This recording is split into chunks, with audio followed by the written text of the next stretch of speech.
9/11 person named Osama bin Laden.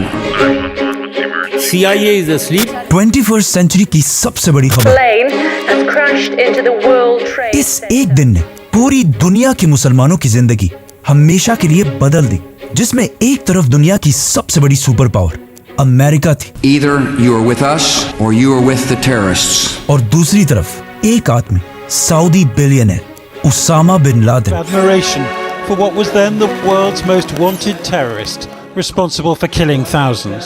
ये कोई पहली दफा नहीं था कि किसी ने अमेरिका के इन 2 टावर्स को गिराने की कोशिश की हो, क्योंकि ये ट्विन टावर्स उस वक्त दुनिया की सबसे लंबी बिल्डिंग्स में से एक थी। एंड विदाउट एनी डाउट ये बिल्डिंग्स दुनिया की सबसे मशहूर बिल्डिंग्स थी, क्योंकि इस बिल्डिंग के अंदर और आसपास ऑलमोस्ट 500 हॉलीवुड मूवीज बनाई गई थी। तो जो भी इन बिल्डिंग्स को गिराना चाहता था उसे अच्छी तरह पता था कि जब न्यूयॉर्क में वर्ल्ड ट्रेड सेंटर की ये बिल्डिंग्स गिरेंगी तो ये आने वाली दुनिया की सबसे बड़ी न्यूज होगी। जैसे अगर आज कोई बुर्जुल खलीफा को गिरा दे। आज से एग्जैक्टली 23 साल पहले दुनिया की सिचुएशन ये थी, सोवियत यूनियन टूट चुका था और चाइना की इतनी औकात नहीं थी उस जमाने में। तो अमेरिका दुनिया का one and only Wahid super power था जिसकी ताकत को चैलेंज करने वाला दुनिया में कोई भी नहीं था। लेकिन अचानक एक आम से दिन 11 सितंबर 2001 को 19 लोग अमेरिका के 4 बड़े जहाजों को हाईजैक करने के लिए अलग अलग एयरपोर्ट्स पहुंचे। अमेरिका की अब तक सारी रिपोर्ट्स देखकर यही लगता है कि ये 19 में से 19 लोग मुसलमान थे और इन सब का ताल्लुक सऊदी, इजिप्ट, लेबनान और यूएई से था। हर जहाज को हाईजैक करने के लिए 5 लोगों की टीम्स बनाई गई, जिसमें हर आदमी का अपना बहुत ही इंपॉर्टेंट रोल था और इस सब के लिए वो पिछले कई महीनों से ट्रेनिंग भी हासिल कर रहे थे। तो आखिर ये 4 जहाज अपने एयरपोर्ट से रवाना हुए और जैसे ही इन जहाजों ने टेक ऑफ किया, इन 19 लोगों ने प्लेन्स को हाईजैक करने का प्लान स्टार्ट कर दिया। और प्लान के मुताबिक सिर्फ 15 मिनट हवा में रहने के बाद पहले प्लेन में मौजूद 5 हाईजैकर्स खड़े हुए और कुछ छोटी छुरियों और बॉक्स कटर्स के साथ पूरे प्लेन को बहुत तेजी से हाईजैक कर लिया और जहाज के दोनों पायलट्स को मारकर अपना बंदा मोहम्मद अता को पायलट की सीट पर बिठाया और जहाज के सारे पैसेंजर्स को पिछली साइड पर धकेल दिया और उन सारों को क्लियरली बता दिया कि अब जहाज के दोनों पायलट्स मर चुके हैं, तो ये जहाज अब सिर्फ हमारा बंदा मोहम्मद अता ही लैंड करा सकता है। जिससे सारे पैसेंजर्स चुप करके खड़े हो गए, लेकिन हाईजैकर्स कभी इस प्लेन को लैंड करना चाहते ही नहीं थे। अब जब इस जहाज का नया पायलट मोहम्मद अता पैसेंजर्स को ये बातें समझा रहा था तो उसने गलती से जहाज के एक और बटन को भी दबा दिया, जिससे वो सीधा न्यूयॉर्क के एयरपोर्ट के टावर के साथ कनेक्ट हो गया और उसने कहा कि सब आराम से बैठ जाओ, हम इस जहाज को एयरपोर्ट की तरफ ही लेके जा रहे हैं। नाउ ये सुनकर न्यूयॉर्क के एयरपोर्ट में कंफ्यूजन फैल गई और उन्होंने जल्दी से एयरपोर्ट के रनवे से सारे जहाजों को हटाकर रनवे क्लियर कर दी और इस जहाज का इंतजार करने लगे। इसके बाद अगेन मोहम्मद अता गलती से दोबारा एयरपोर्ट के टावर के साथ कनेक्ट हुआ और उसने कहा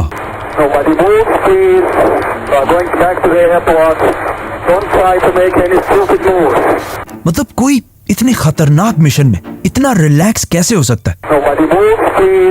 खैर ये जहाज पहले बोस्टन से लॉस एंजलिस की तरफ जा रहा था, जो काफी लंबा सफर है। तो मोहम्मद अता ने इस जहाज को 100 डिग्रीज टर्न किया और न्यूयॉर्क की तरफ बढ़ने लगा और जैसे ही वो न्यूयॉर्क की सिटी के करीब पहुंचा तो जहाज बहुत तेजी से अपनी हाइट से नीचे आने लगा और क्लियरली सबको ऐसा ही लग रहा था कि ये जहाज इसलिए नीचे आ रहा है ताकि ये न्यूयॉर्क के एयरपोर्ट पर लैंड कर सके। इसीलिए उधर एयरपोर्ट में भी ये देखकर सारे लोग इस जहाज का इंतजार करने लगे। बट काफी वक्त गुजरने के बाद भी जहाज नहीं पहुंचा और एयरपोर्ट में सारे लोग कंफ्यूज थे कि आखिर ये जहाज गया कहाँ। तो आखिर किसी ने आकर उन्हें बताया कि ये जहाज वर्ल्ड ट्रेड सेंटर की बिल्डिंग से क्रैश कर चुका है। अब सिर्फ एयरपोर्ट वालों को ही पता था कि असल में ये हुआ क्या है, लेकिन अमेरिकन मीडिया को इस बारे में कुछ पता नहीं था। इसीलिए हर न्यूज चैनल ने इसे एक बहुत बड़ा एक्सीडेंट कहकर ब्रॉडकास्ट करना शुरू किया। इस सब के दौरान अमेरिका का प्रेसिडेंट जॉर्ज बुश फ्लोरिडा में बच्चों के एक स्कूल में बैठा हुआ था, तो उनके सेक्रेटरी ने आके खामोशी से उन्हें इस इंसिडेंट का बताया।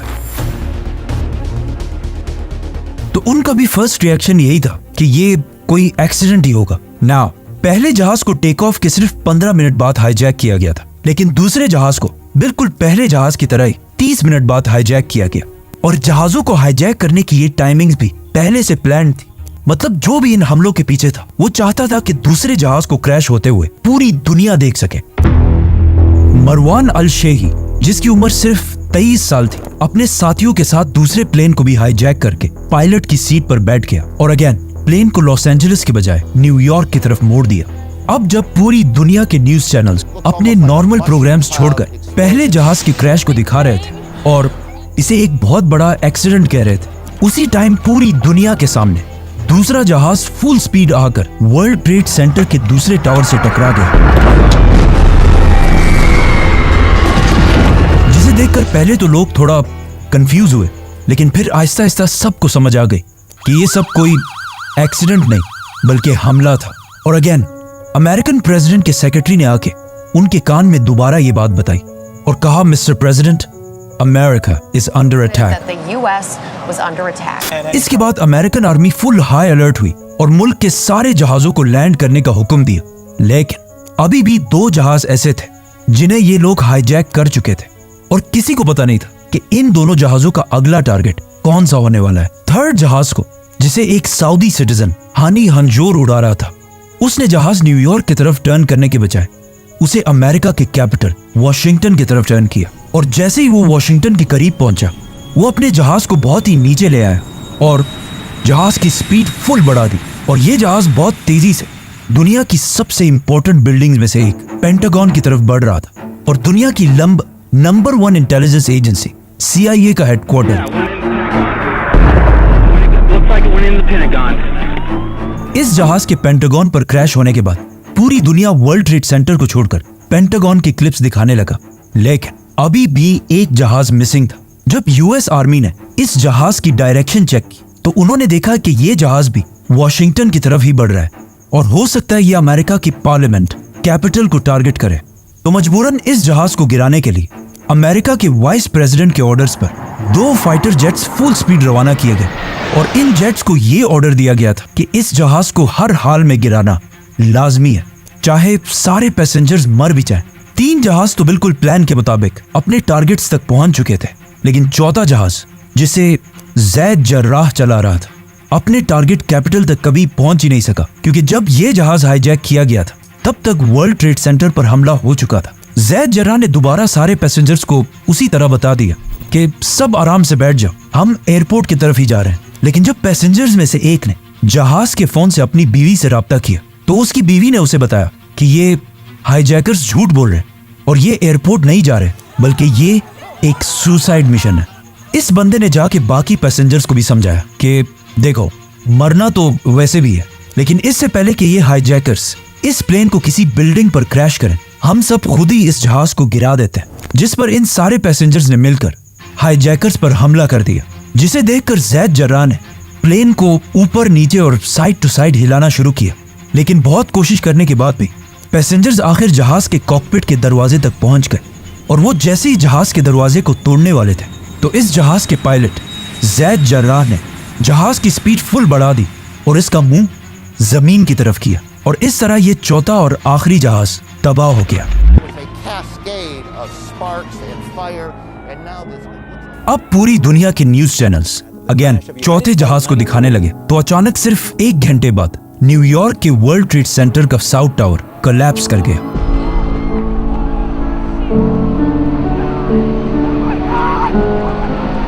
और इसमें तकरीबन 1000 लोग हलाक हुए और इसके कुछ ही देर बाद दूसरा टावर भी गिर गया और उसमें भी 1600 लोग हलाक हुए। ओवरऑल 9/11 के इन 4 हमलों में 3000 लोग मारे गए, जिनमें से 200 लोग तो सिर्फ ऐसे थे जिन्होंने इन बिल्डिंग में लगी आग की वजह से वर्ल्ड ट्रेड सेंटर के टॉप फ्लोर से छलांग लगाकर मरे थे। लेकिन इन हमलों के कुछ ही दिन बाद मोहम्मद अता, जो इस सारे प्लान का लीडर था, उसके वालिद का एक इंटरव्यू सामने आया जिसमें उसने ये सब मानने से इनकार कर दिया और सारा मलबा इजराइल की इंटेलिजेंस एजेंसी मोसाद पर डाल दिया और कहा कि इस्लाम में ऐसे किसी अटैक की इजाजत है ही नहीं।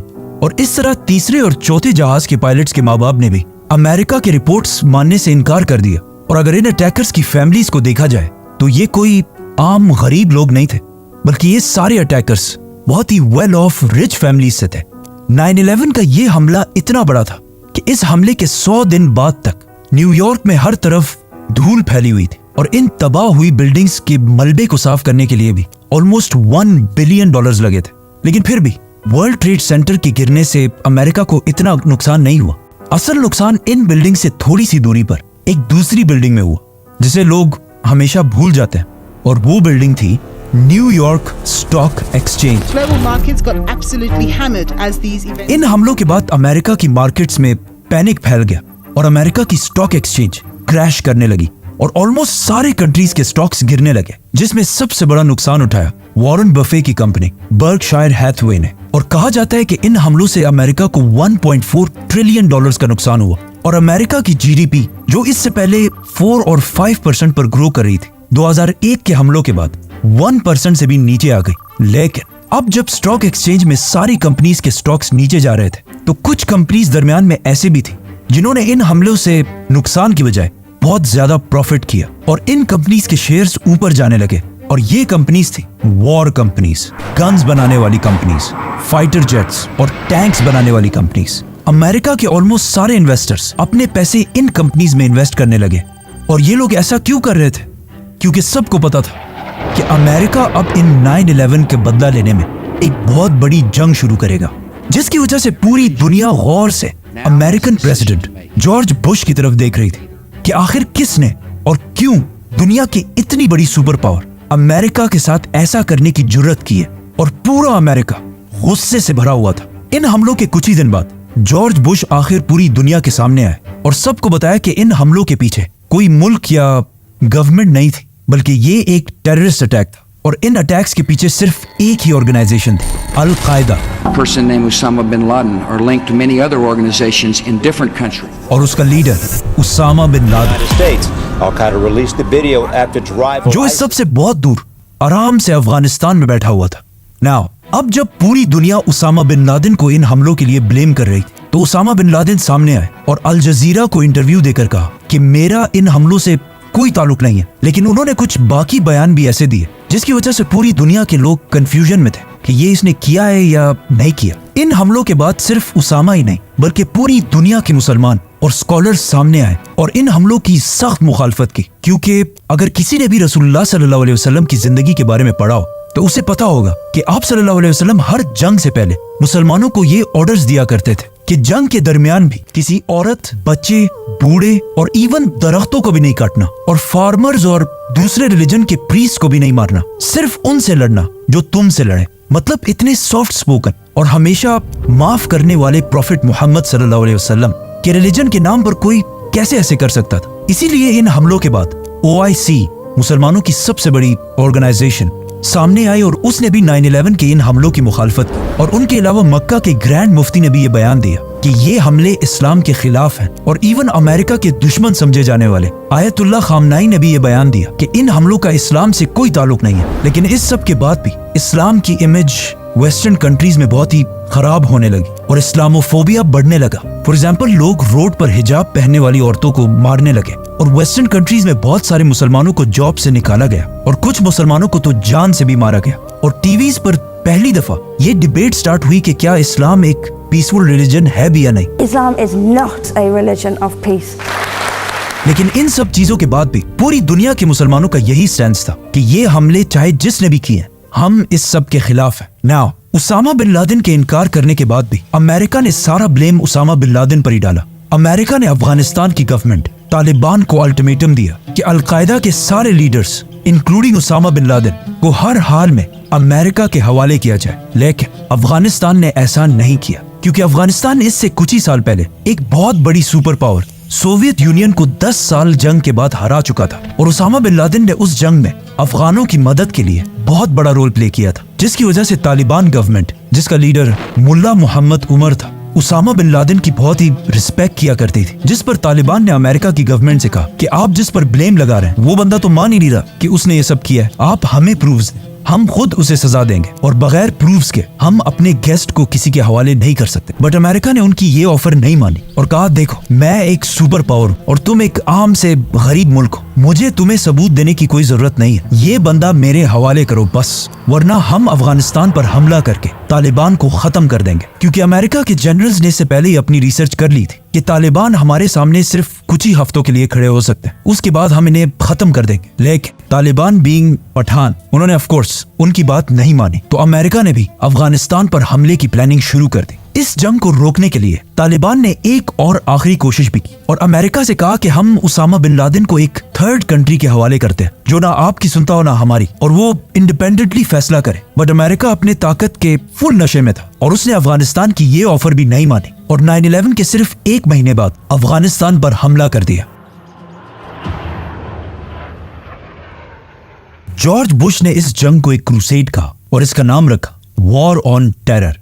This crusade, this war on terrorism, और हर तरफ से अपनी फौज अफगानिस्तान की तरफ भेजना शुरू की और अफगानिस्तान के अंदर जो तालिबान के खिलाफ सबसे ताकतवर अफगान था, अहमद शाह मसूद, अमेरिका ने उसकी आर्मी को फुल सपोर्ट किया और बिल्कुल अमेरिका के प्लान के मुताबिक तालिबान को निकालकर पूरे अफगानिस्तान को फतह कर लिया।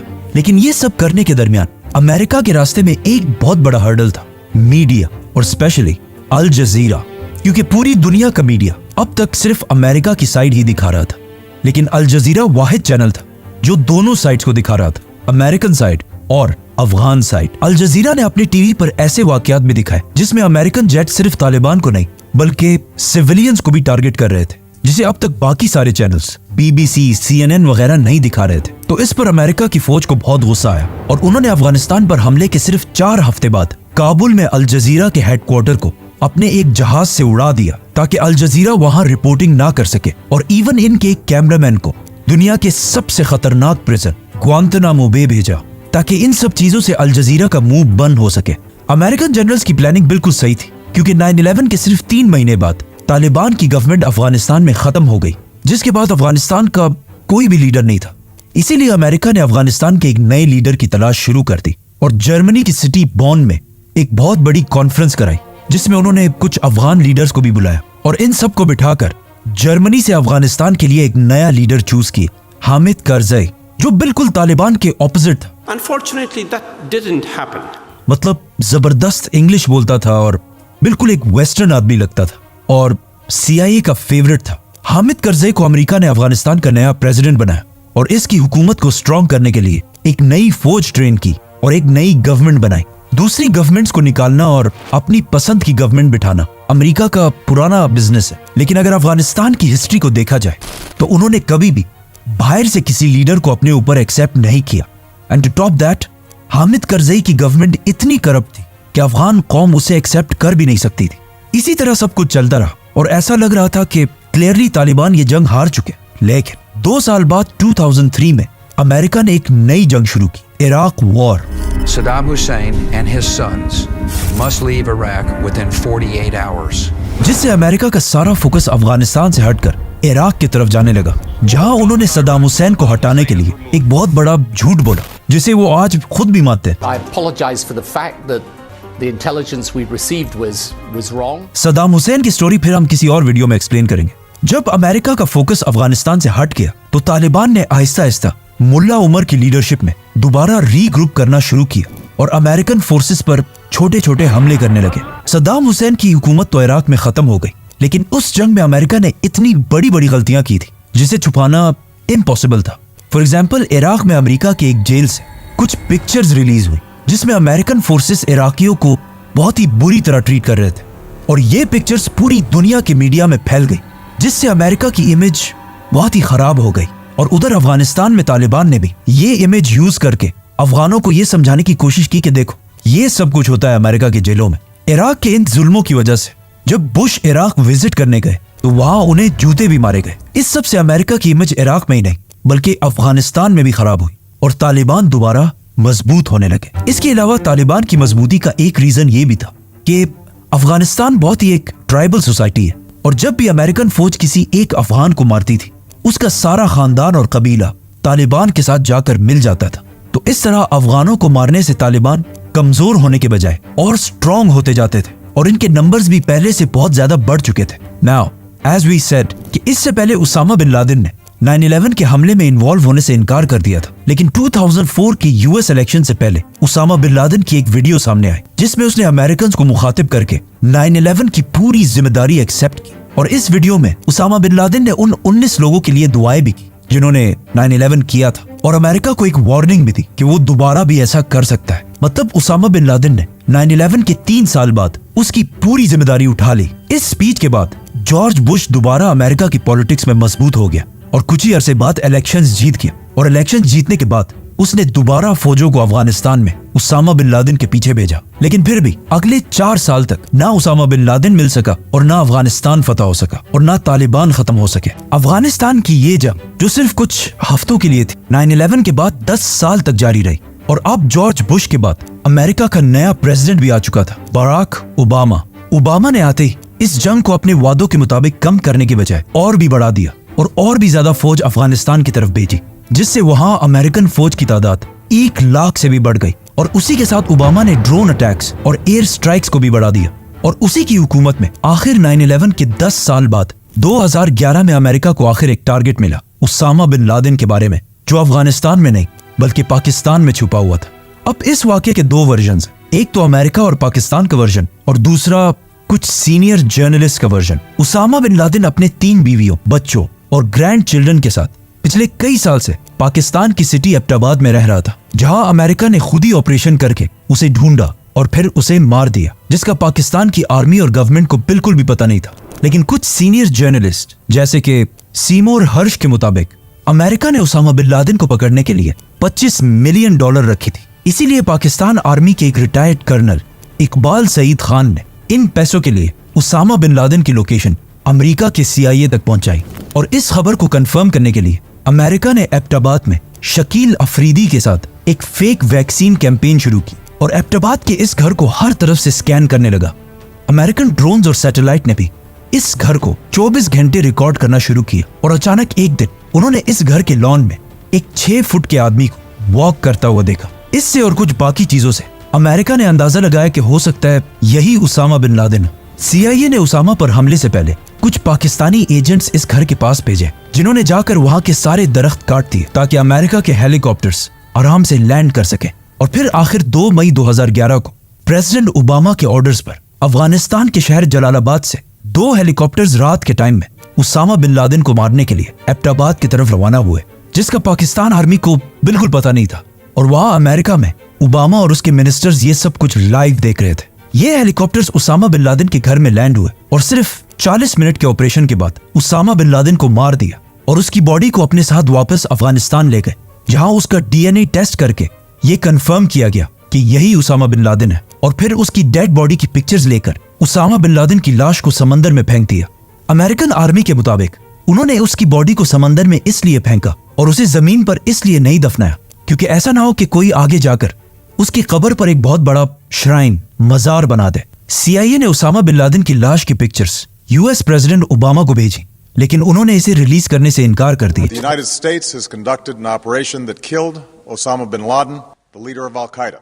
पाकिस्तान में बहुत सारे लोग आज भी ऐसे हैं जो उसामा बिन लादेन के एबटाबाद में होने को नहीं मानते और कहते हैं ये बहुत बड़ी एक कोई गेम या साजिश है। लेकिन ये बिल्कुल गलत है, क्योंकि एबटाबाद के इस ऑपरेशन के कुछ ही दिनों बाद अल-कायदा ने अपने सीक्रेट वेबसाइट्स पर उसामा बिन लादेन की डेथ को एक्सेप्ट किया और कहा कि हम इसका बदला जरूर लेंगे, जिसके बाद तालिबान ने भी उसकी डेथ को एक्सेप्ट किया।